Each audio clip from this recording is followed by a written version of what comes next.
I think the best way to practice using SwiftUI modifiers is to try things. So I've got a challenge to help you do that.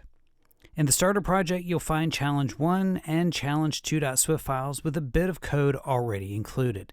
See if you can get the top preview to match the bottom one by editing the body in each file.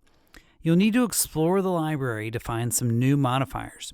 The attributes inspector might also help you out. I don't want you to fret about measuring to get frame sizes exactly right. Just get as close as you can. 2 things to remember.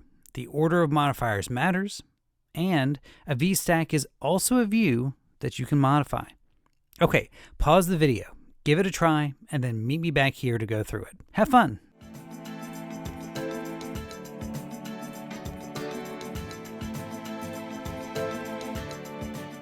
Okay, challenge 1.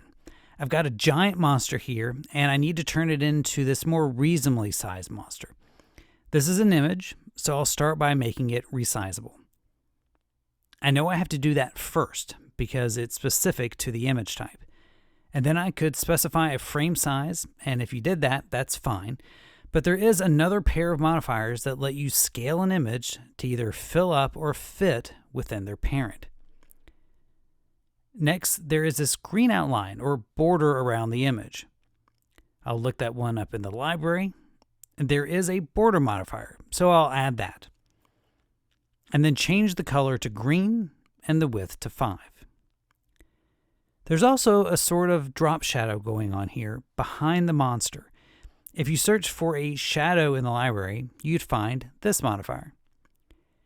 And then it looks like there is some space all around the whole thing. That means padding. This almost looks right, but it looks like the shadow should only be applied to the monster and not the border too. I can fix that by moving the shadow up before the border is added. Looking pretty good. On to challenge 2. This one has a bit more going on. First, I know I need another text element here underneath Sunny. And then this top bit of text is larger and bolder. The attributes inspector can help me out here. I can change the font weight to semi-bold, and then to make it bigger, this font drop down will give me all of the system's presets for text sizes. I'll go with title. I can also change the color to white from here. You could have also found all of these modifiers hanging out in the text section of the library. Now the text below should also be white. Or whitish. I could make a custom gray color with a color initializer, but I can also modify the opacity. The text is all looking good, but there's more to do. This image, for example, is the wrong color. If you use the foreground color modifier on this, that would work fine. But I did leave this rendering mode here for a reason. The sun is one of the multicolor SF symbols. So if you change the rendering mode to original, it uses the built-in color instead of treating it like all of the other regular SF symbols. The sun is also a little small.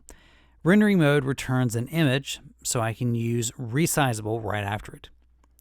And then I'll set a little square frame for this one. All of the bits and pieces are right. Now I've just got to get this background to look right. To get these rounded corners, there's a corner radius modifier. That does need to go after the background is applied. Otherwise, you won't see the nice corners. It still looks like I need some padding though. That I actually want before the background so that all that space is filled in with the gradient. Speaking of the gradient, the example has the white coming in from the upper left corner. The attributes inspector makes it easy for me to adjust the start and end points of the gradient to match. And that's looking pretty close. We're done here.